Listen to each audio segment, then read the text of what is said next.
తెలంగాణ రాష్ట్రంలో ప్రస్తుతం అనేక సిచ్యువేషన్స్ బర్న్ అవుతున్నాయి. ప్రధానంగా ఇటు బీజేపీ పార్టీ తనదైన శైలిలో ముందుకు దూసుకెళ్తుంది.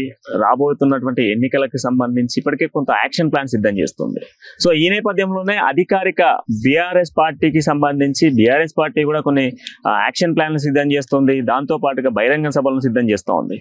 సో ప్రస్తుతం జనగాం జిల్లాకి సంబంధించి ప్రస్తుతం ఉన్నటువంటి సిచ్యువేషన్స్ కావచ్చు, అక్కడ ఉన్నటువంటి ఎమ్మెల్యే చేస్తున్నటువంటి పనులు కావచ్చు, ఇవన్నీ కూడా ప్రశ్నించేటువంటి పార్టీలో బీజేపీ పార్టీలో ఉన్నారు బీరప్ప గారు.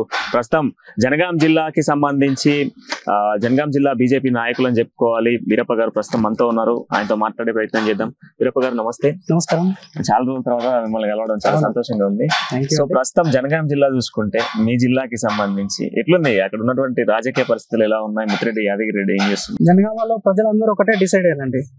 జనగామలో ముత్తిరెడ్డి యాదగిరి రెడ్డిని, స్థానికేతరుడైన ముత్తిరెడ్డిని బయటికి పంపించేయాలి, భారతీయ జనతా పార్టీని గెలిపించుకోవాలని చెప్పి ప్రజలందరూ ప్రతిరోజు రచ్చబండ దగ్గర కానీ ఎక్కడైతే పొలిటికల్ ట్రెండ్ నడుస్తుంటుందో అక్కడ మాట్లాడుకునే మాట. అంటే బీఆర్ఎస్ పార్టీ అనేది పెట్టిన తర్వాతనైతే ఇంకా పూర్తి వ్యతిరేకత వచ్చి కేసీఆర్ పార్టీని తెలంగాణ నుంచి పంపించాలి, జనగామ నుంచి ప్రత్యేకంగా పంపించాలని చెప్పి జనగామ ప్రజలు అనుకుంటా ఉన్నారు. సో జనగాం జిల్లాకి సంబంధించి బీజేపీ నుంచి కూడా ఈ మధ్య కాలంలో నేను ఒక వార్త విన్నాను. 3 పేర్లు వినబడుతున్నాయి బీజేపీ నుంచి. సో అందులో మీ పేరు కూడా రీసెంట్ గా నేను విన్నాను. సో నెక్స్ట్ ఎలక్షన్స్ లో మీరు కూడా వెళ్ళే ఛాన్స్ ఉందా? అంటే భారతీయ జనతా పార్టీ ఒక డిసిప్లిన్ పార్టీ అండి. మేమంతా ఒక ఆర్గనైజేషన్ లో నడుస్తూ ఉంటది. అంతేగాని ఎమ్మెల్యేలు అని చెప్పుకుంటే ఎమ్మెల్యేలు గారు, పార్టీ నిర్ణయించాలి, కార్యకర్తలు కోరుకోవాలి, ప్రజలు ఆశీర్వదిస్తే ఎమ్మెల్యేలు అవుతారు, టికెట్లు వస్తాయి తప్ప మా పార్టీలో కాంగ్రెస్ పార్టీ లాగానో టీఆర్ఎస్ పార్టీ లాగానో ఒక వ్యక్తి నిర్ణయించేది కాదు. కాబట్టి సరే, అది ప్రజలు ఎట్లా నిర్ణయిస్తారు, పార్టీ ఎట్లా నిర్ణయిస్తుందో రాబోయే రోజుల్లో చూద్దాం. బట్ నేను భారతీయ జనతా పార్టీలో బీరప్ప అనేటువంటి ఒక సైనికుడు.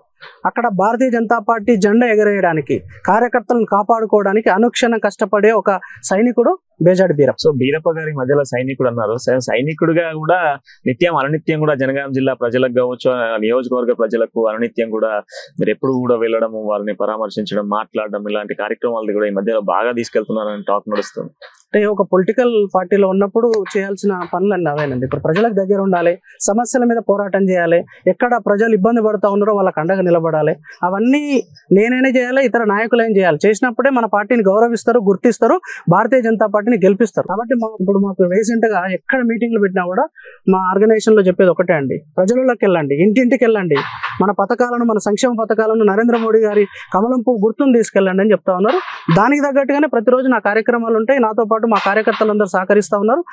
ప్రతిరోజు ఇదే పని మీద ముందుకెళ్తా ఉంటాడు బీరప్ప. సో ఏమైంది, జనగాం జిల్లాకి నూతన కలెక్టరేట్ ఓపెన్ అయిన తర్వాత జనగాం జిల్లాలో మెడికల్ కాలేజ్ అన్నారు, వచ్చిందా? మెడికల్ కాలేజ్ వచ్చింది, బోర్డు వచ్చింది. ఆల్రెడీ అనౌన్స్ చేసిండు కదా దానికి. అదే అండి, ఇప్పుడు ఇది ఎట్లుంటది అంటే కేసీఆర్ గానీ బీఆర్ఎస్ పార్టీది కానీ ఆరంభిస్తారు, ఆర్భాటం చేస్తారు, అంతం చేస్తారు. మెడికల్ కాలేజ్ కేసీఆర్ గారు వస్తున్నప్పుడు మెడికల్ కాలేజ్ జనగాం శాంక్షన్ అవుతుంది. 3 రోజులలో మెడికల్ కాలేజ్ వస్తుంది అన్నారు. 3 నెలల తర్వాత ఉత్త బోర్డు తీసుకొచ్చి ఆడ పెట్టారు. ఇంతవరకు దానికి అఫీషియల్గా పర్మిషన్ లేదు. ల్యాండ్ కూడా అక్కడ 20 acres ఉంటేనే ఒక మెడికల్ కాలేజ్ ఏర్పాటు అవుతుంది. కానీ అక్కడ ఉంది 18 ఎకరాలు. ఇట్లాంటి ఎన్నో ఉన్నాయి. వీళ్ళంతా ఏం చేస్తారంటే ఒక్కసారి ప్రజల యొక్క విశ్వాసాన్ని కోల్పోయిన party TRS party, BRS party. వాళ్ళు ఆ విశ్వాసాన్ని మళ్ళొక్కసారి అధికారం తెచ్చుకోవడానికి చేసే చిల్లర ప్రయత్నాలు తప్ప వాళ్ళకు నిజంగా మెడికల్ కాలేజ్ దేవాలని చిత్తశుద్ధి ఉంటే ఇప్పటి వరకు ఒక్క ఇటుక కట్టలేదన్నట్టు ఒక రూపాయి శాంక్షన్ చేయలేదు. ఎందుకు చేయలేకపోతా ఉన్నారు? రాష్ట్రంలో 8 మెడికల్ కాలేజీలు ఇచ్చారు కదా వివిధ డిస్ట్రిక్ట్స్ కి. జనగామకి ఎందుకు తేలేకపోతా ఉన్నారు? చేతగాని ఒక ఎమ్మెల్యే అక్కడ ఉన్నాడు, ప్రజలను మోసం చేస్తున్న ఎమ్మెల్యే అక్కడ ఉన్నాడు. కాబట్టి ఇవన్నీ మాయమాటలు. సో జనగాం జిల్లాకి సంబంధించి మొదట దళిత బంధు కూడా త్వరలో మీకు ఇక్కడ రాబోతుంది, మొదటి విడత అని చెప్పేసి అనౌన్స్ చేసిండు. మీ బహిరంగ సభలో, ఒక బహిరంగ సభ టీఆర్ఎస్ ప్రస్తుతం అప్పుడున్న టీఆర్ఎస్ ఇప్పుడున్న బీఆర్ఎస్ పార్టీకి సంబంధించి ఒక కార్యాలయం, దాంతో పాటు కలెక్టరేట్ ఓపెన్ చేసి అక్కడే బహిరంగ సభలో చెప్పిండు త్వరలోనే దళిత బంధు ఇక్కడ అనౌన్స్ కాబోతుంది. చాలా మందిని ముత్తిరెడ్డి యాదగిరి రెడ్డి గారు ఆల్రెడీ సెలెక్ట్ చేసిర్రు అని చెప్పి. ఎవరికి వచ్చింది దళిత బంధు అనేది? నేను పలుమార్లు చాలా టీవీ డిబేట్లలో చాలా సందర్భాల్లో చెప్పినండి. ఇది దళిత బంధు కాదు, గులాబీ బంధు. హుజురాబాద్ ఎలక్షన్లలో ఎవరిని ఈటల రాజేంద్ర గారిని ఎదుర్కోవడానికి ఒక చిల్లర ప్రయత్నంగా తీసుకొచ్చిన పథకం తప్ప ఇది ప్రాక్టికల్ గా ఇంపాసిబుల్. ఇప్పుడు ఇచ్చిన 5గురికో 10 మందికో నియోజకవర్గంలో చూసినా కూడా ఎమ్మెల్యే తమ్మినికో, బామ్మార్దికో, బావకో, లేకపోతే ఒక మండల పార్టీ అధ్యక్షునికో ఇట్లా టీఆర్ఎస్ పార్టీ, బీఆర్ఎస్ పార్టీ వాళ్ళకి ఇచ్చుకున్నారు తప్ప సామాన్య ప్రజలకు ఆ 10 కూడా వెళ్ళలేదు. రాబోయే రోజులలో కూడా దళిత బంధు అనేది ఒక ఇంప్రాక్టికబుల్ ఇదండి సంక్షేమ పథకం. ఎందుకు ఆ మాట అంటున్నంటే ఈ దళిత బంధుని ఇంప్లిమెంట్ చేయాలంటే దాదాపుగా 2.5 లక్షల కోట్లు కావాలి. మన బడ్జెట్ ప్రతి సంవత్సరం పెట్టే బడ్జెట్ లో 50,000 కోట్లు మనం మైనస్ ఉన్నాం. భూములు అమ్మితే తప్ప, లేకపోతే చిల్లర పనులు చేసి లిక్కర్ సేల్స్ ఎక్కువ చేస్తే తప్ప మనం ఎక్కడ మన శాలరీలు ఇచ్చే పొజిషన్ లేదు. 1వ తారీఖు నాడు జీతాలు ఇవ్వలేము. 2.5 లక్షల కోట్లు దళిత బంధు ఎక్కడి నుంచి ఇస్తామండి? ఉత్తమ మాటలు అవన్నీ. సో రీసెంట్ గా ముత్తిరెడ్డికి సంబంధించి ఒక ఇష్యూ కనబడతా ఉంది. ల్యాండ్స్ కి సంబంధించి బాగా కూడా జనగాం జిల్లాలో కొంత కబ్జాలకు పాల్పడుతున్నాడు. సో అమాయకుల ల్యాండ్స్ అనేది సేకరిస్తున్నాడు, అనేక వెంచర్స్ చేస్తున్నాడు అన్నట్టు టాక్ వస్తుంది. ఇప్పుడు రీసెంట్ గా కాదండి, ముత్తిరెడ్డి అనేట ఆయన ఇప్పుడు కాదు, ఆయన ఎమ్మెల్యేగా ముందు నుంచి ఎప్పుడు ఆయనకు కావాల్సింది భూములు, ప్రజల యొక్క సంక్షేమం, ప్రజల యొక్క అభివృద్ధి, ప్రజల యొక్క అవసరాలను ఏ రోజు గుర్తించని నాయకుడు ఈ దేశంలో ఉన్నాడంటే మొట్టమొదటిగా ఈయనే వస్తాడు. పచ్చి మోసం చేస్తాడు. ఎక్కడ భూములు ఉంటాయి అక్కడ ఒక్కొక్క మండలానికి 4 నాయకులు, బినామీ నాయకులను తయారు చేస్తాడు. ఆ 4 నాయకులు ఆ భూ కబ్జాలకు పాల్పడుతూ ఉంటారు. మా కలెక్టర్ ఇంతకుముందు దేవసేన కలెక్టర్ గారు ఉన్నప్పుడు కలెక్టర్ గారు స్వయాన కలెక్టర్ గారే ప్రశ్నించారు, ఈ భూమి అంతా కబ్జాకు గురైందని చెప్పి ఎమ్మెల్యే గారి మీద అభియోగం వచ్చింది. ఆమెను ట్రాన్స్ఫర్ చేయించారు. అవును, ఈ రోజు మీరు బచ్చనపేట మండలం తీసుకోండి, లేకపోతే నర్మేట తీసుకోండి, తరిగొప్పల తీసుకోండి, చేర్యాల తీసుకోండి, జనగాం పట్టణం తీసుకోండి, ఎక్కడికి వెళితే అక్కడ బీఆర్ఎస్ పార్టీ నాయకులు, ఎమ్మెల్యే కనుసైగల్లో ఈరోజు భూ కబ్జాలకు పాల్పడుతున్న విషయాన్ని జనగామ ప్రజలు ప్రతినిత్యం ఆ ప్రాబ్లం ఎదుర్కొంటా ఉన్నారు. ప్రభుత్వ భూములు అయితే ఎక్కడికక్కడ కబ్జా అవుతున్నాయి. ఎందుకు బీఆర్ఎస్ కి బీజేపీకి ఎందుకు పడట్లేదు? అసలు జనగాం జిల్లా అనగానే చాలా ఇష్యూస్ కనబడతా ఉన్నాయి. సీఎం ఆడికి వస్తున్నాడు, కేసీఆర్ ఆడికి వస్తున్నాడు అంటే బీజేపీ అండ్ టీఆర్ఎస్, ప్రస్తుతం ఉన్నటువంటి బీఆర్ఎస్, ఈ 2 ఫైటింగ్స్ నర్మేట మండల్లో హెడ్ క్వార్టర్స్ లో జరిగింది. జనగాం చివరస్తా బస్ స్టాండ్ చివరస్తాలో ఇష్యూ జరిగింది. ఎందుకు అసలు బీఆర్ఎస్ కి బీజేపీకి మధ్యలో ఏం జరుగుతుంది? అసలు జనగామ జిల్లా ఒకటనే కాదండి, ఇప్పుడు రాష్ట్రం మొత్తం మీద ప్రత్యామ్నాయం అనేది భారతీయ జనతా పార్టీ. ఇంకొకటి ఏంటంటే జనగామలో ఏమవుతుంది, బీఆర్ఎస్ పార్టీ చేస్తా ఉన్నా, ఎమ్మెల్యే చేస్తా ఉన్నా మోసాలన్నింటినీ బయటికి తీసుకొచ్చేది భారతీయ జనతా పార్టీ. ప్రతినిత్యము ప్రజల సమస్యల మీద పోరాడేది భారతీయ జనతా పార్టీ. ఈరోజు ధరణి అనే ఒక పాపపు సాఫ్ట్వేర్ని తీసుకొచ్చి ముత్తిరెడ్డి యాయిరెడ్డి తాళప్చేయి ఆయన దగ్గర పెట్టుకొని ప్రతిరోజు దాన్ని తిప్పుతూ ఉంటాడు. ఆయనకి ఎట్లా కావాలంటే అట్లా మారుస్తూ ఉంటాడు ఆ ల్యాండ్ రికార్డ్స్ అన్ని. సో ఇట్లాంటి మోసాలు ఎన్నో చేస్తూ ఉన్నాడు. ప్రజలను ఎప్పుడు పట్టించుకోడు, ప్రజల వద్దకు వెళ్ళాడు. ఎక్కడ విద్యా సంస్థల విషయంలో కానీ, వైద్య సౌకర్యాల విషయంలో కానీ జనగామ మొత్తం ఈ రోజు డెవలప్మెంట్ కు దూరమైందంటే దానికి కారణం ముత్తిరెడ్డి యాగిరెడ్డి. కాబట్టి ప్రజలు కోపంతో ఉన్నారు, కార్యకర్తలు కోపంతో ఉన్నారు. వాళ్ళ పార్టీ సర్పంచులు, ఎంపీటీసీలు, జెడ్పీటీసీలు, ప్రజాప్రతినిధులు కూడా ఈరోజు ముత్తిరెడ్డి యాదగిరెడ్డిని బయటకు పంపించాలని డిసైడ్ అయ్యారు. సో ఆల్మోస్ట్ ఆల్ ముత్తిరెడ్డి యాదగిరెడ్డికి సంబంధించి రోజు కూడా ఏదో ఒక కార్యాచరణ తీసుకుంటున్నాము, మండలంలోకి వెళ్తున్నాము, గ్రామాలలోకి వెళ్తున్నాము. సో బీఆర్ఎస్ పార్టీ ఇస్తున్నటువంటి సంక్షేమాలను ప్రజలకు అర్థమయ్యే విధంగా చెప్తున్నాము అని చెప్పేసి ఇవన్నీ నడుస్తూ ఉంటాయి. రోజు ఒక సాటింపు అయితే నడుస్తుంది. సో ఇది వాస్తవానికి నిజంగా కూడా ప్రజలలోకి వెళ్తున్నాడు నాయకుడు. ఆయన ప్రజల్లోకి వెళ్తున్నాడా వెళ్ళట్లేదా వాళ్ళ పార్టీ నిర్ణయించుకోవాలి. కానీ ఎక్కడ సంక్షేమ పథకం, ఎక్కడ సంక్షేమ పథకాలు చూసుకుంటే ఇప్పుడు బీఆర్ఎస్ పార్టీకి సంబంధించి ఒక కళ్యాణ లక్ష్మి ఉన్నది, సో దళిత బంధు ఉన్నది, రైతు బంధు ఉన్నది, ఇట్లా మొదలు పెట్టుకుంటే అనేక స్కీమ్. ఇప్పుడు కొత్తగా గొర్రెల కుటుంబానికి సంబంధించి ఒక స్కీమ్ కూడా వచ్చింది. మునుగోడు ఎలక్షన్స్ అప్పుడు గొర్రెలు కాకుండా డైరెక్ట్ క్యాష్ అకౌంట్స్ అన్నారు. సో ఇవన్నీ కూడా ఉన్నాయి కదా. సో ఇవన్నీ ప్రజలకు తీసుకెళ్లేటువంటి తెలంగాణ ప్రజలందరూ అర్థం చేసుకోవాలండి ఈ సంక్షేమ పథకాల విషయంలో. ఇంతకుముందు కూడా చాలా సార్లు చెప్పిన, ఉమ్మడి ఆంధ్రప్రదేశ్ లో లిక్కర్ మీద ఆదాయం ప్రతి సంవత్సరం 10,000 కోట్లు. అంటే 10 కోట్ల జనాభా ఉన్నప్పుడు లిక్కర్ అమ్మితే ప్రభుత్వానికి ప్రతి సంవత్సరం 10,000 కోట్లు వస్తే ఇప్పుడు 40,000 కోట్ల రూపాయలు ప్రతి సంవత్సరం బీఆర్ఎస్ పార్టీ ప్రభుత్వానికి వస్తా ఉన్నాయి. మనకి ఇచ్చే స్కీమ్లలో రైతు బంధు, కళ్యాణ లక్ష్మి, షాదీ ముబారక్, పెన్షన్లు అన్ని కలిపి పట్టుమని 30,000 కోట్లు లేవు. అంటే ఈ బీఆర్ఎస్ పార్టీ అందరికి తాపిచ్చి వాళ్ళ ప్రాణాలు తీసి ప్రజలను ఇబ్బంది పెట్టి నానా గోసదీస్తున్న ప్రజల దగ్గర నుంచి ఇంకొక 10,000 కోట్లు లిక్కర్ సేల్స్ ఎక్కువ చేస్తూ ఉంది. అప్పుడున్న దానికంటే సంక్షేమ పథకాలు అన్నిటికి పోను 10,000 కోట్లు ఎక్కువ మార్జిన్ అంటే లాభాలు తీసుకుంటా ఉంది. ఈరోజు ప్రజలు మందు తాగి ప్రాణాలు పోతా ఉంటే పట్టించుకుంటూ లేరు. జనగామ ప్రాంతం లిక్కర్లో అత్యధిక సేల్ అయిన జిల్లా కింద ఉంది లాస్ట్ ఇయర్. ఏ ఊర్లో చూసినా వందలాది బెల్ట్ షాపులు. ఎవరండి బెల్ట్ షాపులకు పర్మిషన్ ఇచ్చేది? ముత్తిరెడ్డి యాగిరెడ్డి కమిషన్ వెళ్తా ఉంది. ఇందులో బీఆర్ఎస్ పార్టీ వాళ్ళ కమిషన్ వెళ్తా ఉంది. ఎక్సైజ్ డిపార్ట్మెంట్ ఎక్కడ పనిచేస్తూ ఉంది? కల్తీ లిక్కర్ ఎందుకు అమ్ముతా ఉన్నారు? ప్రజల ప్రాణాలు ఎందుకు తీస్తా ఉన్నారు? ఇదేనా మీ సంక్షేమ పథకం అంటే? ఇప్పుడు గతంలో అది వరంగల్ జిల్లా. సో వరంగల్ జిల్లాగా ఉన్న తర్వాత జిల్లా బైఫర్కేషన్స్ జరిగినప్పుడు జనగాం జిల్లా అనౌన్స్ చేసి, సో జనగాం జిల్లాగా అనౌన్స్ చేసిన తర్వాత జనగాం జిల్లాలో ఏమైనా డెవలప్మెంట్ జరిగాయి? ఒక జిల్లా హెడ్ క్వార్టర్ అనే దానికి ఏమైనా జరిగాయి? అనేక సంక్షేమాలు ఉండాలి అక్కడ. ఒక హెడ్ క్వార్టర్ అన్నప్పుడు విద్యారంగానికి కావచ్చు, లేకపోతే వైద్యం కావచ్చు, ఇతర సదుపాయాలు అన్ని కూడా జనగాం జిల్లా హెడ్ క్వార్టర్స్ లో ఉండాలి. అట్లాంటి ఏమన్నా ఫెసిలిటీస్ కలిగినాయి అక్కడ? జనగామ గురించి ఒక మాటలో చెప్పాలంటే అభివృద్ధికి దూరం, అవినీతిమయం. పూర్తిగా అభివృద్ధికి నోచుకోని జిల్లా ఏదైనా ఉంది కొత్తగా ఏర్పడిన దానిలో అంటే అది జనగామ జిల్లా అండి. ఎందుకు ఈ మాట అంటున్నంటే, మీరు విద్యా సంస్థలు అన్నారు, ఒక్క విద్యా సంస్థ కూడా ఇప్పటి వరకు ముత్తిరెడ్డి యాగిరెడ్డి ఎమ్మెల్యే అయిన తర్వాత స్థాపించలేదు. పీజీ కాలేజ్ కోసం చెంపకిల్స్లో 5 ఎకరాల భూమి ఉంటే 5 ఎకరాల భూమి బోర్డు పెట్టిరు తప్ప 5 ఏళ్ల నుంచి కొబ్బరికాయ కొట్టే దిక్కు కూడా లేదు దానికి. ఈరోజు మళ్ళీ అదే డిగ్రీ కాలేజీలో నడిపిస్తా ఉన్నారు, పీజీ కాలేజీని కూడా. మెడికల్ కాలేజ్ విషయంలో మనం ఇంతకుముందే మాట్లాడుకున్నాం, ఉత్త పేపర్కే పరిమితమైంది తప్ప మెడికల్ కాలేజ్ అనేది రాదు కూడా. నేను చెప్తా ఉన్నా కదా, వీళ్ళు మోసం చేస్తారు, మరొకసారి ఎలక్షన్లలో గెలవడానికి ప్రయత్నం చేస్తూ ఉన్నారు తప్ప వీళ్ళు తేరు.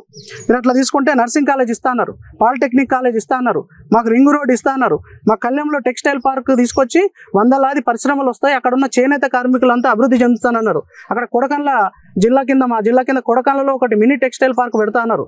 ఈ విధంగా చెప్పుకుంటూ పోతే అంతేందుకంటే మాకు మంచినీటి సౌకర్యం కూడా లేదు. ఈరోజు మీరు పెద్ద మిషన్ భగీరథ పథకం అని చెప్పి, ఎందుకు మిషన్ భగీరథ పథకంతోనే మొత్తం తెలంగాణ రాష్ట్ర వ్యాప్తంగా ఇంటింటికి నలాలు పెట్టినాం అని చెప్పేసి పెద్ద పెద్ద హోర్డింగ్సే కనబడతా ఉన్నాయి. మీ జనగాంలోకి రాలేదంటారు? జనగామ ప్రజలు ఒక్కరన్నా చౌరస్తా మీదకి వచ్చి ముత్తిరెడ్డి యాగిరెడ్డి గారిని రమ్మనండి, మన జనగామ ప్రజలను రమ్మన్నాం. యాదగిరి రెడ్డి గారు ముందు మేము మిషన్ భగీరథ నీళ్ళే తాగుతా ఉన్నాం, మేము ఫిల్టర్ నీళ్ళు కొనుక్కుంటలేము, లేకపోతే మా ఇంట్లో ఫిల్టర్ లేదు, మిషన్ భగీరథ వాటరే తాగుతున్నాం అంటే నేను ఆయనకు సన్మానం చేస్తాను. జనగామలో ఉన్న పట్టణంలో ఉన్న ఒక్క వ్యక్తి కూడా, ఒక్క కుటుంబం కూడా ఈరోజు మిషన్ భగీరథ నీళ్ళు తాగుతలేరు. అంత కల్తీ అయిపోయింది. డ్రైనేజ్ వ్యవస్థ మొత్తం అయోమయ పరిస్థితులలో ఉందండి. ఎందుకు జరిగిందంటే ఆ విషయం, ఇప్పుడు డ్రైనేజ్ పైనుంచి కిందికి పోవాలి, ఈ కింద ఆయన కబ్జా చేసిండు ముత్తిరెడ్డి యాగిరెడ్డి, చేసి ఈ నీళ్ళు రాకుండా చేసిండు, డైవర్షన్ తీసుకున్నాడు, అది డైవర్ట్ అవుతలేదు. వర్షాకాలంలో మీరు జనగామ చౌరస్తా నుంచి ట్రావెల్ చేస్తే మీరు పడవ ప్రయాణం చేయొచ్చు, బస్సులలో వద్దు, కార్లలో. గతంలో కూడా వర్షాలు పడ్డప్పుడు ఆల్మోస్ట్ 3 days వరకు కూడా రోడ్ల మీద వాటర్ ఉండి చాలా బస్సులకు ఇబ్బంది అయిపోయింది. సో లోకల్ బస్ రావాలన్నా కూడా, అంటే పాత హైవే బేస్ చేసుకుంటే ఆ హైవేలో కూడా వెళ్ళలేని పరిస్థితి. సో ఎందుకు అంత ఒక జిల్లా హెడ్ క్వార్టర్, దాంతో పాటుగా నూతనంగా ఏర్పడ్డ జిల్లా ఎంతో డెవలప్ చేయాలా. సో రోడ్లు కూడా కొంత అఫీషియల్ గా ఉండాలా, డిజైనింగ్స్ ఉండాలా, కొంత అంటే అక్కడ ఉన్నటువంటి ప్రజానికానికి అందుబాటులో ఉండేటువంటి సదుపాయాలు కల్పించేటువంటి నాయకుడే కదా. అదే చెప్తున్నాండి, ప్రజల యొక్క సంక్షేమము, అభివృద్ధి ఆయనకు అవసరం లేదు. ఆయన అభివృద్ధి ఆయనకు కావాలి, ఆయన కుటుంబ అభివృద్ధి కావాలి. ఆయన బామ్మర్ది, బావ, ఆయన చుట్టాలు వీళ్ళందరూ ల్యాండ్లు సంపాదించుకోవాలి, భూ కబ్జాలు చేయాలి, అంతే తప్ప ఆయనకు జనగామ ప్రాంతం మీద ప్రేమ లేదు. ఎందుకు లేదంటే ఆయన జనగామకు సంబంధించిన వ్యక్తి కాదు, స్థానికేతరుడు. మనల్ని మీరు ఒకటి గుర్తుపెట్టుకోండి, బ్రిటిష్ వాళ్ళు ఏం చేశారు, కొన్ని వందల సంవత్సరాలు మనల్ని పాలించి దేశాన్ని మొత్తం దోచుకున్నారు. నైజాం వాడు ఏం చేసిండు, నిజాం సర్కార్ మొత్తం మనల్ని దోచుకున్నాడు. ఈరోజు జనగామ ప్రాంతాన్ని స్థానికేతరుడైన ఎమ్మెల్యే ముత్తిరెడ్డి యాదగిరెడ్డి గడిచిన 9 ఏళ్ల నుంచి మా రక్తాన్ని పిండుతా ఉన్నాడు. జనగామ ప్రాంతం యొక్క ఆత్మ గౌరవాన్ని దెబ్బతీస్తా ఉన్నాడు. మా జనగామ తల్లి ఏడుస్తా ఉంది ముత్తిరెడ్డి యాదగిరెడ్డి బీఆర్ఎస్ పార్టీ నాయకుల చేతిలో. ఈరోజు దాని నుంచి బయటికి పంపించడానికి, మా జనగామ ఆత్మను స్వేచ్ఛగా ప్రజల్లోకి వెళ్ళడానికి, ప్రజాస్వామ్యంలోకి తీసుకెళ్లడానికే భారతీయ జనతా పార్టీ ప్రతిరోజు కష్టపడతా ఉంది, ప్రజా సమస్యల మీద పోరాటం చేస్తూ ఉంది. 2023లో పక్కాగా భారతీయ జనతా పార్టీ జెండా ఎగురుతుంది. అక్కడ కాషాయ జెండాతోటి ఈ ఏదైతే జనగామ తల్లి ఏడుస్తుందో ఆ ఏడుపు మేము ఆపడానికి ప్రయత్నం చేస్తూ ఉన్నాం. జనగామ తల్లికి మేము మరొకసారి ఇంతకుముందు ఉన్న పూర్వ వైభవాన్ని తీసుకురావడానికి భారతీయ జనతా పార్టీ కృషి చేస్తూ ఉంది. ఇప్పుడు గతంలో మనం చూసుకోవచ్చు, ఒక ప్రాంతీయ పార్టీగా ఉన్నటువంటి టీఆర్ఎస్ అని చెప్పుకోవాలి. 2001 నుంచి ఆల్మోస్ట్ 22 సంవత్సరాల సుదీర్ఘ చరిత్ర ఉన్నటువంటి టీఆర్ఎస్ పార్టీ, మొన్నటి వరకు కూడా టీఆర్ఎస్ అంటే ఒక ఇంటి పార్టీగా తెలంగాణ ప్రజలు భావించారు చాలా వరకు. సో అట్లాంటి పార్టీని ఇప్పుడు ఒక అపోజిషన్ పార్టీలో ఉన్నటువంటి మీ నేతగా బీఆర్ఎస్ గా మారడాన్ని మీరేమంటారు? అంటే పాము ఎంత ఈజీగానైతే కూసాన్ని వదిలేస్తుందో అంత ఈజీగా తెలంగాణ వాదాన్ని, తెలంగాణ ప్రజల ఆకాంక్షను కేసీఆర్ గారు వదిలేశారు. తెలంగాణను మొత్తం దోచుకున్నారు. ఈస్ట్ ఇండియా కంపెనీ లిమిటెడ్ ఎట్లయితే భారతదేశాన్ని మొత్తం దోచుకున్నదో, కల్వకుంట్ల ఫ్యామిలీ లిమిటెడ్ ఈరోజు మొత్తం తెలంగాణను దోచుకొని బీఆర్ఎస్ అనే ఒక కొత్త పేరుతోటి, కొత్త ఎత్తుగడతోటి దేశాన్ని దోచుకోవడానికి ప్రయత్నాలు జరుగుతున్నాయి. ఇది ఒక చిల్లర ప్రయత్నం. ఇక్కడున్న ఇచ్చిన హామీలు నెరవేర్చకుండా, ఇక్కడున్న ప్రజల ఆకాంక్షలు నెరవేర్చకుండా దేశానికి వెళ్ళి ఏం చేస్తారో నాకు అర్థం కాలేదు. తెలంగాణ ప్రజలకు కూడా అర్థం కావట్లేదు. 1వ తారీఖు నాడు జీతాలు ఇవ్వలేనేళ్ళు దేశానికి ఏం చేస్తారండి? రోజు రాష్ట్రం మొత్తం అప్పుల పాలైపోయింది. తెలంగాణ ఆర్థిక వ్యవస్థ పడిపోయింది అంటారు. 100% తెలంగాణ ఆర్థిక వ్యవస్థ మొత్తం దివాలా తీసింది. దానికి కారణం ఈ బీఆర్ఎస్ పార్టీ, బీఆర్ఎస్ ప్రభుత్వం. ఎందుకు ఆల్మోస్ట్ ఇప్పుడు ఇండస్ట్రీస్ వస్తున్నాయి, మీరు అన్నట్టుగా ఇంతకుముందు లిక్కర్ పైన అధిక ఆదాయం వస్తుంది, అదొకటే వస్తుంది. ఇండస్ట్రీస్ ఎక్కడ వచ్చినాయి? ఈ మధ్య కాలంలో నేను ఒక ఇష్యూని విన్నాను, గవర్నమెంట్ ఎంప్లాయీస్ కి శాలరీస్ పడట్లేదు. సో అది వాస్తవానికి మీ జిల్లాలో కూడా ఉంది ఇట్లాంటి సిచ్యువేషన్? అన్ని జిల్లాలో ఉందండి. ఎలక్షన్లు ఉన్న దగ్గర, వాళ్ళకి అవసరం ఉన్న దగ్గర విడతల వారిగా ఇచ్చేస్తూ ఉంటారు. అంతేగాని 1వ తారీఖు నాడు జీతాలు ఇచ్చే పరిస్థితి ఈ రాష్ట్రానికి లేదు, ఇంకా రాదు కూడా. ఎందుకంటే మీరు ప్రతిరోజు మీరు చూడండి, దసరా రోజు డిసెంబర్ 31కో దసరాకో లిక్కర్ సేల్ అధికంగా చేస్తుంది తప్ప నెక్స్ట్ ఫస్ట్ నుంచి మనకు ఇది ఇవ్వలేరు, శాలరీస్ ఇవ్వలేరు.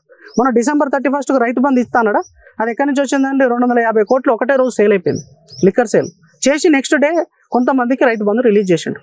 సో ఈ రోజు ఆర్థిక వ్యవస్థ మొత్తం సమూలంగా నాశనం చేసిండు. ఎందుకు కేటీఆర్ చాలా సందర్భాలలో కూడా తెలంగాణ ఆర్థిక వ్యవస్థ పెరిగింది, పెట్టుబడులు పెరుగుతున్నాయి, ఆల్మోస్ట్ అలా చాలా ఇండస్ట్రీస్ వస్తున్నాయి. అదంతా ఎందుకు బీఆర్ఎస్ కి సంబంధించి ఢిల్లీలో వీళ్ళు కార్యాచరణ చేస్తున్నారు, కార్యాలయానికి సంబంధించి నాకు ఇక్కడ వేరే ఎన్ఆర్ఐస్ వచ్చారు, వాళ్ళతో ఒక ఒప్పందం జరుగుతూ ఉంది, ఇప్పుడు అనేక కంపెనీస్ మనకు తెలంగాణకు రాబోతున్నాయని చెప్పేసి అసలు బీఆర్ఎస్ కి సంబంధించిన మీటింగ్కి వెళ్ళలేదు కదా. అదే ఎట్లుంటుంది అంటే కేటీఆర్ మాటలు, మీరు ఈ మహిళలందరూ డైలీ సీరియల్ చూస్తూ ఉంటారు ప్రతిరోజు. ఆ సీరియల్లో మీరు 100 ఎపిసోడ్లు చూడండి, 101 ఎపిసోడ్ కూడా మళ్ళీ మొదటి నుంచి ఉన్నట్టుగానే ఉంటుంది. అంటే దానికి ఎండ్ ఉండదు ఎప్పుడు.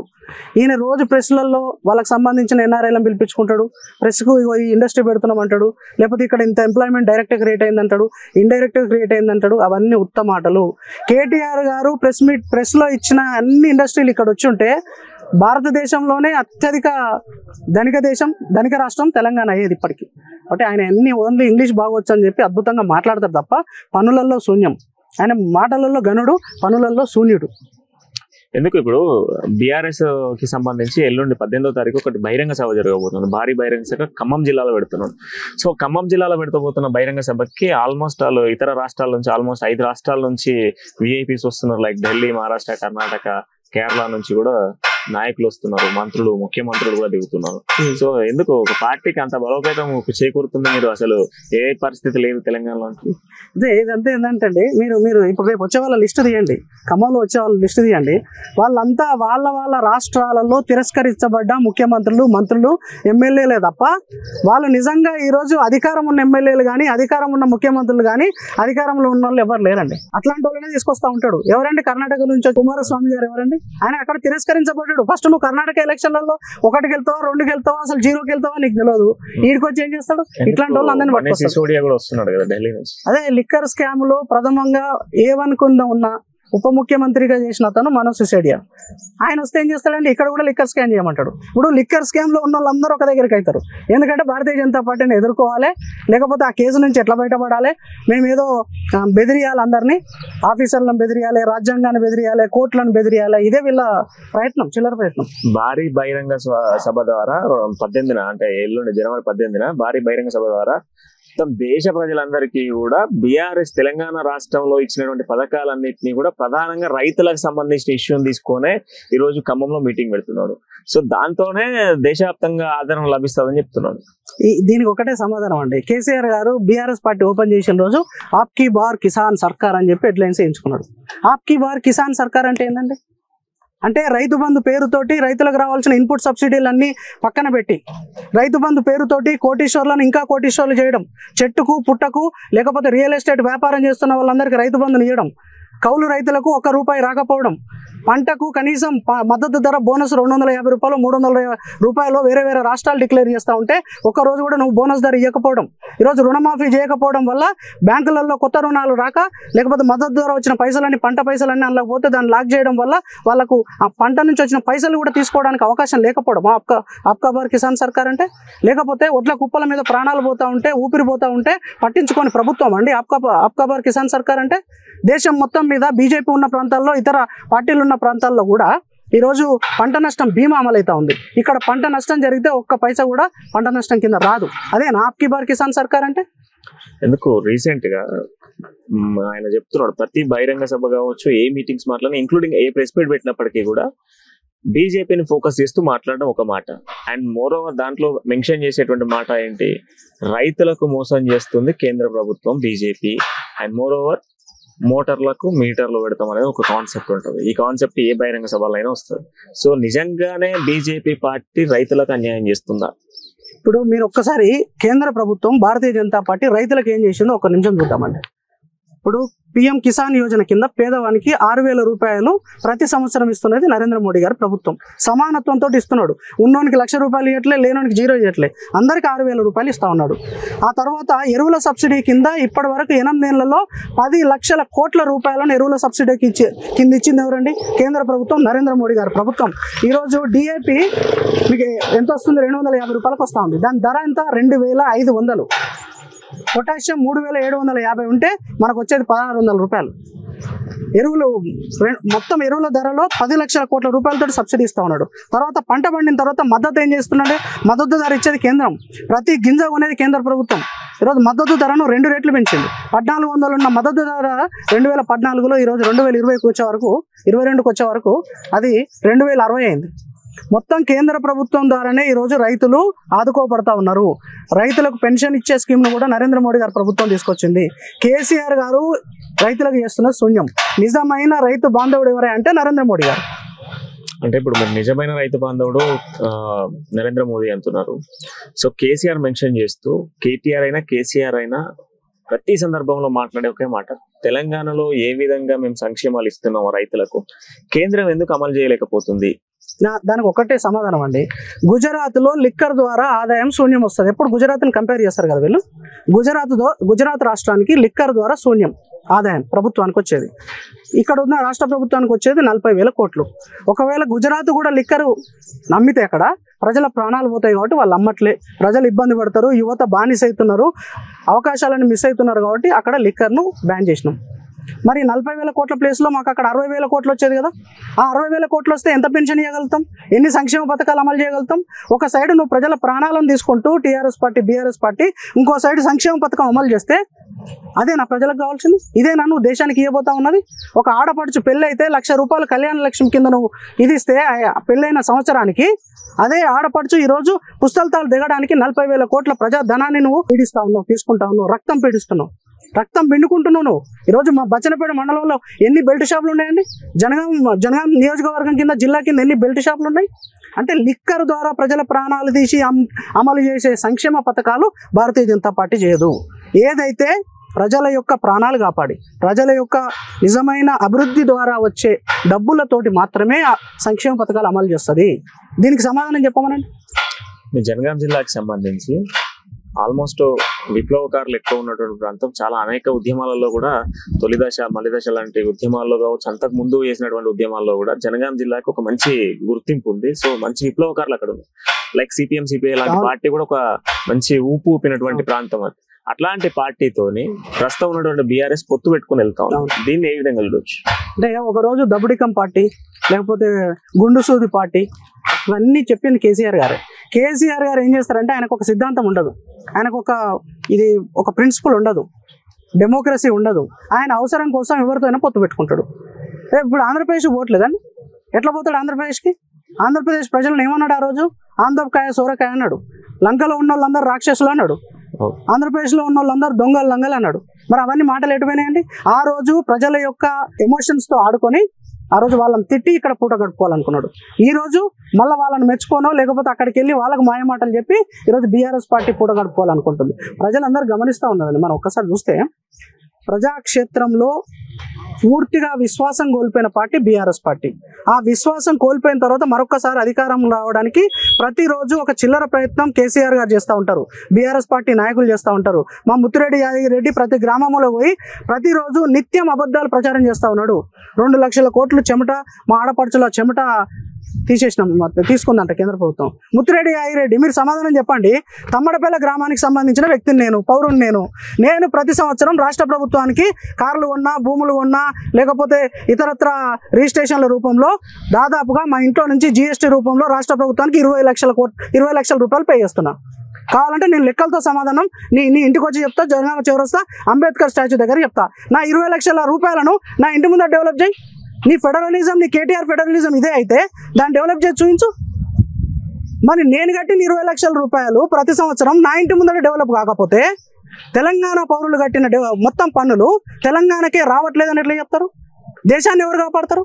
దేశ రక్షణ ఎవరికి సంబంధించింది? సైనికులకు శాలరీస్ ఎవరు ఇవ్వాలి?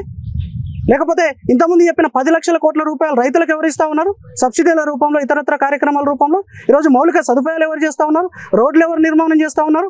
ముత్తిరెడ్డి యాగిరెడ్డి కాలు పెడితే, కేసీఆర్ కాలు పెడితే ప్రతినిత్యం ట్రావెల్ చేసేది జాతీయ రహదారి కేంద్ర ప్రభుత్వం కట్టించింది. రోజుకు 40 కిలోమీటర్ల రోడ్ వేస్తూ ఉన్నాం మేము. ఈరోజు మీరు రైల్వేల నిర్మాణం ఎవరు చేస్తూ ఉన్నారు? మొన్న వ్యాక్సిన్ వచ్చినప్పుడు నువ్వు నీ ముఖ్యమంత్రి ఇంట్లో ఉంటే, ఫామ్ హౌస్లో పడుకుంటే 50,000 కోట్ల రూపాయలు ఖర్చు పెట్టి 3 వ్యాక్సిన్లు ఫ్రీగా ఇచ్చినాం, ఉచితంగా ఇచ్చినాం దేశ ప్రజలకు. ఇవన్నీ ఎక్కడి నుంచి వస్తూ ఉన్నాయి?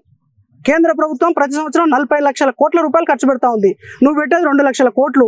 40 లక్షల కోట్ల రూపాయల్లో రాష్ట్రానికి ఎంత వస్తూ ఉంది? ఓన్లీ జాతీయ రహదారుల రూపంలో 1,04,000 కోట్ల రూపాయలు వచ్చింది 8 ఏళ్లలో. ఇంకా రైల్వేలు వేరే ఉన్నాయి, ఇతరత్ర సంక్షేమ పథకాలు వేరే ఉన్నాయి, ఆయుష్మాన్ భారత్ పథకం వేరే ఉంది, ఆవాస్ యోజన కింద ఇచ్చినవి వేరే ఉన్నాయి. ఈ విధంగా చెప్పుకుంటూ పోతే దాదాపుగా తెలంగాణకు 5 లక్షల కోట్ల రూపాయలు ఈ 8 ఏళ్ళలో ఇచ్చారు. మీరు చెప్పిన 3.5 లక్షల కోట్లు పన్నులు కడితే 5 లక్షల కోట్లు ఇచ్చినాం.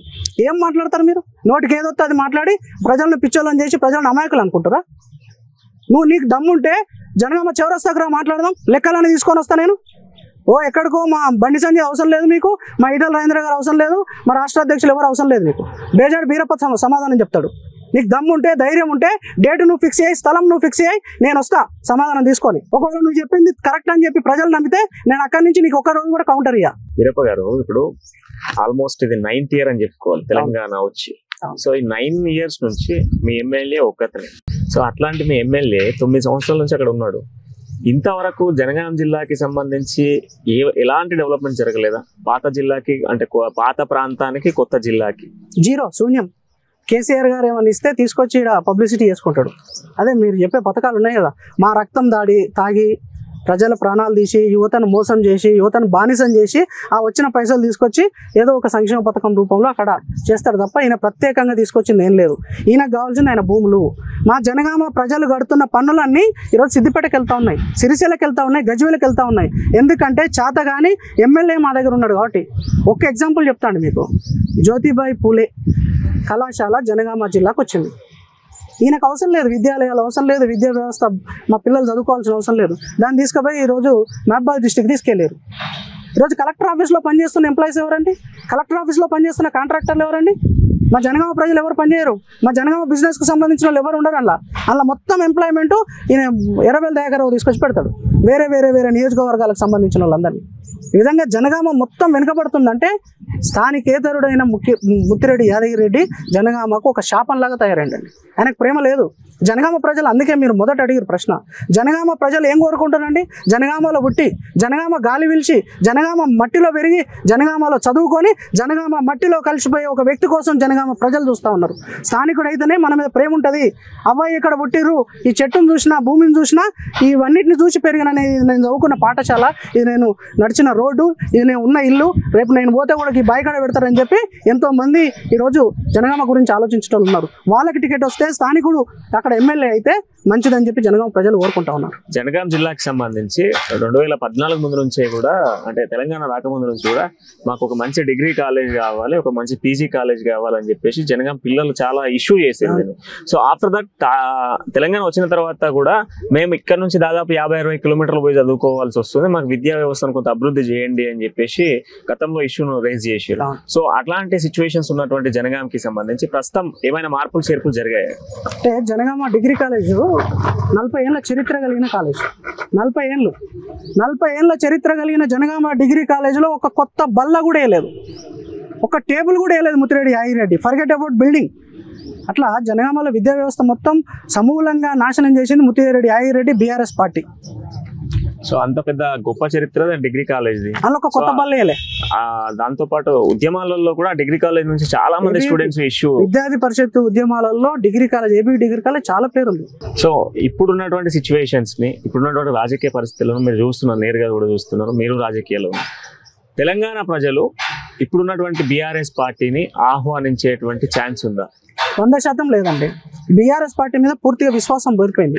బీఆర్ఎస్ పార్టీ అంటే కేసీఆర్ మీద విశ్వాసం లేదు. అందుకోసమే హుజురాబాద్లో మీరు 5-6 వేల కోట్లు ఖర్చు పెట్టిరు, మొత్తం అధికార దుర్వినియోగం చేసిర్రు, ప్రజలను భయపెట్టిర్రు, ప్రామిసులు వేయించుకున్నారు. అయినా కూడా 25,000 మెజార్టీ తోటి ఈటల రాజేంద్ర గారు గెలిచారు. మరి మీ ఎమ్మెల్యేని రాజీనామా చేయమని పేరు మీకు కూడా డెవలప్మెంట్ జరుగుతుంది. మేము అడిగినాం కదా, 100 సార్లు అడిగినాం, రమ్మానండి. ఈ రోజు కూడా ఛాలెంజ్ చేస్తున్నాం కూడా.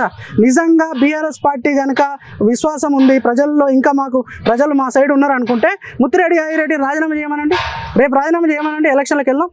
వస్తాడా? ఖచ్చితంగా మీరు డెవలప్ అవుతుంది అంటావా? మళ్ళీ 100% అవుతుంది. వరాలన్నీ తిరుగుతాయి కదా, మునుగోడుకి వెళ్ళాలి. కానీ అందులో కూడా మోసాలు ఉంటాయి. మునుగోడు అంటే గుర్తొచ్చింది. మునుగోడు మీరు అందరూ అంటే ఆల్మోస్ట్ మీ అందరూ కూడా అక్కడ క్యాంపెయినింగ్ చేసిర్రు. సో మునుగోడులో ఇప్పుడు ఎమ్మెల్యే వచ్చిండు, కొత్త ఎమ్మెల్యే ప్రభాకర్ రెడ్డి. ఎందుకు మొన్ననే కదా, మొన్ననే ప్రమాణ స్వీకారం చేసిండు. ఇప్పుడు మునుగోడుని డెవలప్ చేయడం వల్ల కేసీఆర్, కేటీఆర్ అండ్ హరీష్ రావు వీళ్ళందరూ కూడా హామీలు ఇచ్చి వచ్చారు కదా. సో అది ఎట్లా డెవలప్ అయిపోతుంది, ఎలక్షన్స్ వరకు డెవలప్ అయిపోతుంది. సో అట్లనే మీ జనగాం ముత్తిరెడ్డిని కూడా ఒకసారి మరి అడగకపోయారు? అడిగినాము. మేము అడగడం అంటే ఏం చేస్తాం అంటే సోషల్ మీడియాలో పెట్టినాము. ఇప్పుడు మీ ద్వారా అమ్మ న్యూస్ ద్వారా చెప్తా ఉన్నాము, ముత్తిరెడ్డి యాగిరెడ్డి గారు రాజీనామా చేయండి, చేస్తే జనగామ డెవలప్ అవుతుంది, జనగామకు కూడా ఒక 5,000 కోట్లు వస్తాయి, విద్యాలయాలు వస్తాయి, వైద్య వ్యవస్థ సౌకర్యాలు వస్తాయి, ఇచ్చిన హామీలను వస్తాయి, గొల్లకుర్మలకు పైసలు పంపిణీ జరుగుతుంది. ఈ విధంగా ప్రతి ఒక్క డెవలప్మెంట్ జరగాలంటే ముత్తిరెడ్డి యాగిరెడ్డి రాజీనామా చేయాలి. సో ఇప్పుడు 2023 ఎన్నికలు రాబోతున్నాయి. బీఆర్ఎస్ తొలిసారిగా కూడా, బీఆర్ఎస్ అంటే టీఆర్ఎస్ నుంచి బీఆర్ఎస్ కి మారిన తర్వాత ఇప్పుడు తొలిసారిగా కూడా బీఆర్ఎస్ పార్టీ నుంచి ఎలక్షన్స్ పోబోతుంది. సో ఈ పార్టీని ఇప్పుడున్నటువంటి ప్రజలు వీళ్ళు చేసిన ఈ 9 సంవత్సరాల పాలనను చూసి బీఆర్ఎస్ వైపు తిరిగే ఛాన్స్ ఉందా? దాంతో పాటుగా ఒక క్యాడర్ లేనటువంటి పార్టీ అంటూ కూడా బీజేపీని పలుమార్లు బహిరంగ సభలో ఒక అభ్యర్థి లేనటువంటి పార్టీ, పలు ప్రాంతాలలో నియోజకవర్గాలలో 119 నియోజకవర్గాలకు సంబంధించి ఈ 119 నియోజకవర్గాలలో కరెక్ట్ అయినటువంటి క్యాండిడేట్ లేనటువంటి పార్టీ ఈడేం గెలుస్తుంది అంటూ కూడా కామెంట్స్ చేస్తున్నారు. సో ఆ సిచ్యువేషన్ ఇప్పుడు బీఆర్ఎస్కి ఉందా? ఇప్పుడు మీరు అడిగిన బీజేపీ గురించి ఆలోచిస్తే ప్రపంచంలోనే అత్యధిక మెంబర్షిప్ ఉన్న పార్టీ భారతీయ జనతా పార్టీ. మేము 2 సీట్ల నుంచి 303కి వెళ్ళినాం. కాబట్టి దాని గురించి పెద్దగా వాళ్ళు ఎన్ని చెప్పినా కూడా మాకు 119 నియోజకవర్గాల్లో వందలాదిగా వేల సంఖ్యలో ఈరోజు మేము ఆస్పిరెంట్స్ అని చెప్పి ముందుకు వస్తూ ఉన్నారు. డెఫినెట్గా మాకు ఆ ప్రాబ్లం లేదు. ఇక బీఆర్ఎస్ పార్టీ గురించి ఆలోచిస్తే తెలంగాణలో తప్ప ఎక్కడ కూడా వీళ్ళకి నాయకులు దొరకరు, ఎక్కడ కూడా అభ్యర్థులు ఉండరు. వీళ్ళంతా అప్పు తెచ్చుకోవాల్సిందే, వేరే వేరే పార్టీలతోటి ముందుకెళ్లాల్సిందే తప్ప ఒకవేళ వెళ్ళాలనుకుంటే, లేకపోతే అది కూడా ఉండదు. కానీ వాస్తవానికి ఏంటంటే ఒక తెలంగాణలో తప్ప బీఆర్ఎస్ పార్టీ ఎక్కడ నిలబడదు. ఎందుకంటే తెలంగాణలో 2023 అసెంబ్లీ ఎలక్షన్లలో ఇక్కడ సమూలంగా బీఆర్ఎస్ పార్టీ యొక్క పేరు కానీ, గద్దె కానీ, జెండా కానీ, అభ్యర్థులు కానీ లేకుండా పోతారు. కాబట్టి ఆఖరికి ముఖ్యమంత్రి కేసీఆర్ గారు, కేటీఆర్ గారు ఓడిపోవడానికి అవకాశం ఉంది. కాబట్టి ఇంకా ఆ పార్టీ ముందుకెళ్ళదు. బీఆర్ఎస్ పార్టీ అనేది ఓన్లీ నామకే వాస్తా పెట్టుకున్నారు, ప్రజలను మభ్యపెట్టడానికి. వాళ్ళకి తెలంగాణతో ఇప్పుడు పని లేదనుకుంటా నాకు తెలుసు. కానీ 17 ఎంపీ స్థానాలను సాధించడమే వాళ్ళ లక్ష్యం. ఎందుకు అంటే కేంద్ర పార్టీ కావాలి. సో కేంద్ర పార్టీ అయ్యే ఛాన్స్ ఉందా బీఆర్ఎస్కి? అంటే మీరు జాతీయ పార్టీ పెట్ట ముందుకే ఇక్కడ మీకు 9 సీట్లు ఇచ్చారు. 6 కారు 16 పోయింది, 9కి వచ్చింది. నువ్వు మా కవితక్క మీ బిడ్డ నిలబెడితేనే మా కవితక్క ఓడిపోయింది. మీరు ఇంకెవరకు బయట వాళ్ళకి టికెట్ ఇస్తే ఎట్లా వెళ్తారండి? ఏంటి ఏపీలో మనం చూసుకుంటే ఉద్యమ సమయంలో వాళ్ళు సమైక్యాంధ్ర అంటే ఉద్యమం చేసారు, మనం ప్రత్యేక తెలంగాణ అంటే ఉద్యమం చేసినాం. సో అట్లాంటి ప్రాంతానికి మళ్ళీ కూడా ఒక ఆయన తోటా చంద్రశేఖర్ని, మాజీ ఐఎఫ్కి సంబంధించినటువంటి క్యాండిడేట్ ని తీసుకొచ్చి ఇప్పుడు ఏపీకి జిల్లా అధ్యక్షుని చేసిండు బీఆర్ఎస్కి. సో దీన్ని అక్కడ ఉన్నటువంటి ఏపీ ప్రజలు అంగీకరించారు. అంటే కేసీఆర్ గారిది మీరు చూడండి, ఉద్యమం తర్వాత టీఆర్ఎస్ పార్టీ ప్రభుత్వం ఏర్పడిన తర్వాత ఉద్యమకారులందరికీ వెన్నుపోటు పొడిచి ఎవరైతే ఉద్యమానికి వ్యతిరేకంగా పోరాటం చేసిరో, ప్రజలను ఇబ్బంది పెట్టిరో, తెలంగాణ ఉద్యమాన్ని అడ్డుకోవాలని శతవిధాలుగా ప్రయత్నం చేసిరో వాళ్ళంతా బీఆర్ఎస్ పార్టీలో ఉన్నారు. ఈయన ఏదేం చేస్తాడండి? చంద్రబాబు నాయుడుతో కలుస్తాడు, లేకపోతే జగన్మోహన్ రెడ్డితో కలుస్తాడు, ఆ చంద్రశేఖర్ తోటి కలుస్తాడు, ఎవరితోటైనా కలుస్తాడు. భారతీయ జనతా పార్టీని ఎదుర్కోవడానికి ఈ దేశంలో అన్ని పార్టీలు ఏకమవుతాయి. గుండు సూది పార్టీల దగ్గర నుంచి మొదలు పెడితే ఈరోజు కాంగ్రెస్ పార్టీ, జాతీయ పార్టీ అని చెప్పుకునే అన్ని పార్టీలు ఏకమై భారతీయ జనతా పార్టీని ఎదుర్కొంటాయి. అయినా కూడా భారతీయ జనతా పార్టీ దాదాపుగా 400 సీట్లతోటి ఈరోజు పార్లమెంట్లో మరొకసారి ఎన్నుకోబడడానికి 100% అవకాశాలు ఉన్నాయి. మరొకసారి నరేంద్ర మోడీ గారి ప్రభుత్వానికి 70% ప్రజలు ఓటు బ్యాంక్గా మారబోతా ఉన్నారు. 2 సిచ్యువేషన్స్ తెలంగాణ ప్రభుత్వానికి ఏర్పడ్డాయి ఈ మధ్య కాలంలో. ఒకటి, ఏపీ నుంచి విద్యుత్ బిల్లులు అని చెప్పేసి 3 నెలల గడువు అంటే 90 రోజుల గడువులోనే చెల్లించాలి. దాదాపు 1000 కోట్ల చేంజ్ ఉంది, అదొకటి.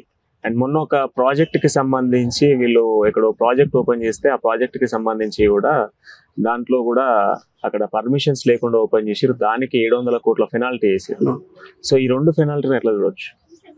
అంటే మీరు వీళ్ళకు కేసీఆర్ గారు ఏంటంటే ఈయన ఇంజనీరు, ఈయన డాక్టరు, ఈయన అడ్వకేటు, అన్నీ తనే చేస్తే ఇట్లే ఉంటుందండి. ఇప్పుడు ఒక ఇంజనీరింగ్ ప్లానింగ్ చేస్తున్నప్పుడు దానికి రిక్వైర్మెంట్స్ ఏంది అని చెప్పి చూసుకోవాలి. అన్నీ నేనే అవుతా అంటే ఎట్లయితుందండి? ఇట్లా డబ్బులు వస్తాయి, డబ్బులు రాగానే కాంట్రాక్టర్కు అప్లికేషన్ ఉంటుంది, వీళ్ళకి సంబంధించిన కాంట్రాక్టర్కి పైసలు వెళ్ళాలి, అక్కడ ఎలక్షన్ నడుస్తూ ఉంటాయి, ఇక్కడ నుంచి డబ్బులు రిలీజ్ చేస్తారు, అక్కడ ప్లానింగ్ ఏముండదు, పర్మిషన్స్ ఉండవు. ఇట్లాంటి మోసాలు చేసి ఈరోజు తెలంగాణ మొత్తం అప్పులపాలు ఏంటంటే వీటి వల్లనే. సరి అయిన ప్రణాళిక లేకపోవడం వల్ల కాళేశ్వరం ప్రాజెక్టులో వేలాది కోట్ల రూపాయల మోటార్లు మునిగిపోయినాయండి. ఇట్లాంటి చరిత్ర దేశంలో ఎక్కడ ఉందా? ప్రపంచంలో ఉందా? నేనే పెద్ద ఇంజనీర్ను, దేశంలో నాకంటే పెద్ద ఇంజనీర్ లేదన్నాడు, ఈరోజు మోటార్లు మునిగిపోయినాయి, వేల కోట్ల రూపాయల నష్టం జరిగింది. అట్లే అన్నీ జరుగుతూ ఉన్నాయి. మిషన్ భగీరథతో ప్రజలకు ఎలాంటి ఉపయోగాలు లేకుండా పోయినాయి. ప్రజలకు కాదు కానీ టీఆర్ఎస్ పార్టీ నాయకులకు బాగానే డబ్బులు దొన్నుకున్నారు. అంటే వాళ్ళ కాంట్రాక్టర్లు లక్షల కోట్ల రూపాయలు కాంట్రాక్టుల ద్వారా వచ్చిన సొమ్ము ఈ రోజు వాళ్ళ కాంట్రాక్టర్లకు వెళ్ళింది, వాళ్ళ పార్టీ నాయకులకు వెళ్ళింది తప్ప తెలంగాణ ప్రజలకు ఏమొచ్చిందండి? తెలంగాణ ప్రజలకు ఏం కావాలండి? అసలు విద్య కావాలి. ఈరోజు విద్యా విషయంలో మీరు ఒక్కసారి ఆలోచించండి. ఏ గురుకుల పాఠశాలకు వెళ్ళినా, ఉస్మానియా యూనివర్సిటీకి వెళ్ళినా, బాలికల పాఠశాలకు వెళ్ళినా కూడా విద్యా వ్యవస్థ మొత్తం సర్వనాశనం అయిపోయింది. ఈరోజు మరుగుదొడ్లు లేని రాష్ట్రంగా తెలంగాణ రాష్ట్రం గుర్తించబడ్డదంటే గురుకుల పాఠశాలలు ఉన్నాయి, నాకైతే కనబడలేదు ఇప్పట్లో. ఏంది అక్కడొకటి ఉన్నాయి మొన్నటిదాకా. నాకైతే తెలంగాణ ఉద్యమం తర్వాత గురుకుల పాఠశాలలు కానీ గురుకుల నోటిఫికేషన్స్ కానీ ఎప్పుడు వినలేదు. నోటిఫికేషన్ ఉండవు, అన్ని కాంట్రాక్ట్ అనే పేరు లేకుండా చేస్తా అన్నాడు కానీ అన్ని కాంట్రాక్ట్ ఉద్యోగాలతో నడిపిస్తాడు. కస్తూర్బా అనే పేర్లు అయితే విన్నాను. కస్తూర్బా సెంట్రల్ గవర్నమెంట్ ఇచ్చింది. ఇక్కడ లోకల్గా మీరు ఏ పాఠశాలకు వెళ్ళి మొన్న మనం చూసినామండి, నేషనల్ రిపోర్ట్ వచ్చింది, కేంద్ర ప్రభుత్వం ఇచ్చిన రిపోర్ట్లో. వీళ్ళు ఇంకొకటి కూడా స్వచ్ఛ తెలంగాణ, స్వచ్ఛ భారత్ అంటూ కూడా కొన్ని అవార్డ్స్ వచ్చినాయి. తెలంగాణకు నిత్యం కూడా అవార్డుల వర్షం కురుస్తుంది అన్న. సో నిజమైన అవార్డ్స్ ఏమని? ఇప్పుడు అవార్డ్స్ నిజమే కానీ అవార్డ్స్కి పైసలు ఇచ్చింది ఎవరండి? స్వచ్ఛ భారత్ నిధులు ఎవరు ఇచ్చారు? ఆ అవార్డ్స్ వచ్చిన దానికి ఆ నియోజకవర్గానికి ఎంపీ ఎవరు? Bharatiya Janata party MP. కాబట్టి అక్కడ అద్భుతంగా పనులు చేస్తూ ఉన్నారు.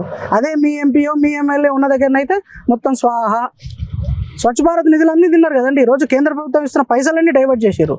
ఇప్పుడు అవార్డు రావడం గొప్ప విషయం, నేను కాదనట్లే, కానీ ఆ అవార్డుకు నిధులు ఎవరు ఇచ్చారు? ఆ అవార్డును సక్రమంగా నిర్వహించింది ఎవరు? అవార్డు ఇస్తే కేంద్ర ప్రభుత్వం మీద మాకు అవార్డు ఇచ్చింది అంటారు. అవార్డు అందరికి ఇస్తారు. ఇప్పుడు మేము మీలాగా పార్షియల్గా చూపించాం. బీఆర్ఎస్ పార్టీ వాళ్ళకే దళిత బంధు అంటాడు, బీఆర్ఎస్ పార్టీ వాళ్ళకే గిరిజన బంధు అంటాడు, బీఆర్ఎస్ పార్టీ ఉంటేనే డబుల్ బెడ్రూమ్ ఇల్లు అంటారు. చిల్లర మాటలు అండి. ఇప్పుడు గ్రామస్థాయికి వెళ్ళింది టీఆర్ఎస్ పార్టీ వాళ్ళు 2 ఉంటారు. ఆ 2 లీడర్లు ఏం చేస్తారంటే, నువ్వు బీజేపీ జెండా వేసుకొని తిరుగుతా ఉన్నావు, బీజేపీ వాళ్ళతో పోతా ఉన్నావు, నీకు ఇల్లు రాకుండా చేస్తా, నీకు ఆయుష్మాన్ భారత్ పథకం రాకుండా చేస్తా, నీకు రైతు బంధు రాకుండా చేస్తా అని బెదిరిస్తూ ఉంటారు. మీ జనగాం జిల్లాకు డబుల్ బెడ్రూమ్ వచ్చినాయి. మీరు ఒక్కసారి నా రిక్వెస్ట్ ఏంటంటే మా షామిరిపేటకు రండి. జనగామ దాటంగానే టువర్డ్స్ బచ్చనపేట సిద్దిపేట వెళ్తున్నప్పుడు అక్కడ మొత్తం ఈ బర్ల కొట్టం తయారైందండి.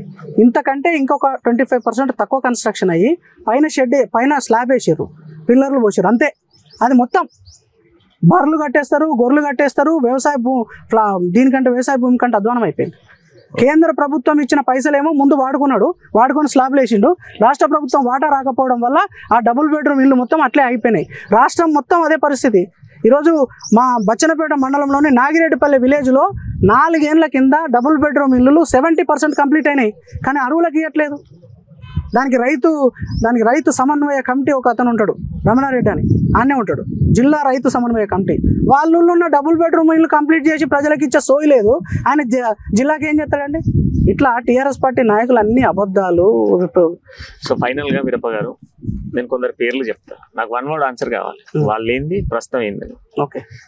సో బండి సంజయ్ ధర్మం కోసం పోరాడే నాయకుడు, ఈటెల రాజేందర్ ధర్మబద్ధుడు, రఘునందన్ మాటల మాంత్రికుడు, మాటలతో మొత్తం ఆపోజిషన్ పిచ్చెక్కిచ్చే నాయకుడు, ఎంపీ అరవింద్, రెబల్ కేసీఆర్, మాటలతో మోసం చేసే వ్యక్తి కేటీఆర్, అహంకారి హరీష్ రావు, మోసం ఎమ్మెల్సీ కవిత, తెలంగాణ ఆడపడుచులను బతుకమ్మ పేరుతో మోసం చేసిన వ్యక్తి రేవంత్ రెడ్డి, అనైతికుడు, ములుగు ఎమ్మెల్యే సీతక్క, మంచి ఆడపడుచు జనగాం మొత్తిరెడ్డి, కబ్జా కోర్, ఎమ్మెల్సీ పల్లా రాజేశ్వర్ రెడ్డి తన సొంత బిజినెస్లు చేసుకునే దుర్మార్గుడు, కడియం శ్రీహరి మీ ప్రాంతీయ వాసుడు, చదువుకున్న మేధావి, సో చదువుకున్న మేధావి అన్నారు కదా, చదువుకున్న మేధావికి మరి పదవి లేదు. అది వాళ్ళ పార్టీ వాళ్ళని అడగాలి. రాజకీయం అంటే ఏంది మీ ఉద్దేశం? ఆ పేరులోనే ఉంది, రాజకీయం అంటేనే ప్రజాస్వామ్యం. ప్రజాస్వామ్యం అంటే కేసీఆర్ కలలు అన్నది కాదు, ఇప్పుడు ఉన్నదే నరేంద్ర మోడీ గారి ప్రభుత్వంలో ఏదైతే నడుస్తుందో అదే ప్రజాస్వామ్యం. నా తెలంగాణ 1 కోటి ఎకరాల మాగాని అంటే అది ఒక పదం మాత్రమే. నిజంగా తెలంగాణ 1 కోటి ఎకరాల మాగాని కాలేదు. అది రాబోయే రోజులలో అవుతుందంటే అది భారతీయ జనతా పార్టీ వల్ల. పోలీస్ వ్యవస్థ ఈరోజు కేసీఆర్ గుప్పిట్లో మునిగిపోయింది. మీడియా 90% మీడియా మొత్తం పింక్ కలర్ మీడియా అయిపోయింది ఈరోజు. అంటే పార్టీలకు అతీతంగా ఒక పింక్ కలర్ పార్టీ మాత్రమే కంట్రోల్ చేస్తా ఉంది. సో బీరప్ప ఫైనల్ గా వీరప్ప జనగామ ప్రజల కోసం ప్రతినిత్యం అనునిత్యం పోరాడే భారతీయ జనతా పార్టీ సైనికుడు. కాషాయ జెండా ఎగరడానికి 100% తన టైమును, ధనాన్ని, తన యొక్క శక్తి యుక్తులన్నింటినీ జనగామ జిల్లా కోసం, జనగామ ఆత్మ కోసం, జనగామ తల్లి కోసం ప్రతినిత్యం పెట్టే భారతీయ జనతా పార్టీ కార్యకర్త. వీరప్ప చివరిగా జనగామ జిల్లా ప్రజలకు, ప్రజానికానికి ఏం చెప్పదలుచుకో? జనగామలో భారతీయ జనతా పార్టీని ప్రతి ఒక్కరూ పార్టీలకు అతీతంగా ఎట్లయితే తెలంగాణ ఉద్యమంలో టీఆర్ఎస్ పార్టీ కోటేసిరో, ఈరోజు భారతీయ జనతా పార్టీకి జనగామ ప్రజలందరూ ప్రతి ఒక్కరూ, ఆడపడుచులు, వృద్ధులు, మేధావులు, విద్యార్థులు, నిరుద్యోగులు ప్రతి ఒక్కరు భారతీయ జనతా పార్టీని రాబోయే ఎలక్షన్లలో గెలిపిస్తే, ఈ రోజు నుంచే దానికి అడుగులేస్తే 100కు 100% జనగామ జిల్లా, జనగామ నియోజకవర్గం దేశంలోనే ఒక గౌరవప్రదమైన స్థానంలో ఉండే విధంగా మా పార్టీ నుంచి ఏ వ్యక్తి గెలిచినా కూడా ఆ వ్యక్తి అంత అభివృద్ధి చేస్తాడు. నరేంద్ర మోడీ గారి నాయకత్వంలో, బండి సంజయ్ గారి నాయకత్వంలో, ఈటల రాజేంద్ర గారి లాంటి పెద్ద పెద్ద నాయకుల నాయకత్వంలో 100కు 100% జనగామ అభివృద్ధి చెందుతుంది భారతీయ జనతా పార్టీ తోటే. కాబట్టి మీరందరూ భారతీయ జనతా పార్టీతో ఉండండి, మమ్మల్ని అందరినీ ఆశీర్వదించండి, మేము చేసే కార్యక్రమాలన్నింటినీ ముందుకు తీసుకెళ్లడానికి అవకాశం ఇవ్వాలని చెప్పి ప్రతి ఒక్కరిని జనగామ పౌరులను కోరుకుంటా ఉన్నా. సో మొత్తంగా ఇది తెలంగాణ రాష్ట్రంలో ఉన్నటువంటి ప్రస్తుత రాజకీయాలు, ప్రస్తుతం ఉన్నటువంటి సిచ్యువేషన్, బీఆర్ఎస్ గా మారిన తర్వాత తెలంగాణ ప్రజానీకం ఏమనుకుంటుంది మొత్తంగా విన్నాం. రానున్నటువంటి రోజుల్లో బీఆర్ఎస్ పార్టీకి చెక్ పెట్టే విధంగా బీజేపీ దూసుకెళ్తుంది. రానున్నటువంటి రోజుల్లో ఖచ్చితంగా కూడా బీజేపీ పార్టీని ప్రజానీకం అంతా కూడా గెలిపించబోతున్నారు. ఇక జనగానికి సంబంధించి, జనగాం జిల్లాకి సంబంధించి ఎటువంటి అభివృద్ధి లేదు. ఉన్నటువంటి రోజుల్లో ఇప్పటి వరకు ఎటువంటి అభివృద్ధి లేకుండా ప్రస్తుతం ఉన్నటువంటి సిచ్యువేషన్స్ లో జనగాం ముత్తిరెడ్డి, యాదగిరి చేసినటువంటి అనేక అక్రమాలను బయటపెట్టారు బీరప్ప. సో ఇప్పటికైనా జనగాం ప్రజలు కళ్ళు తెరిచి బీజేపీకి పట్టం కట్టండి, రానున్నటువంటి రోజుల్లో బీజేపీని గెలిపించండి అంటూ కూడా బీరప్ప చెప్తున్నారు. సో ఇది ఈ రోజు బీరప్పతో FTF మరో FTF తో మళ్ళీ కలుద్దాం. అంటే చూస్తూనే ఉండండి అమ్మా న్యూస్, నిజం కోసం, జనం కోసం.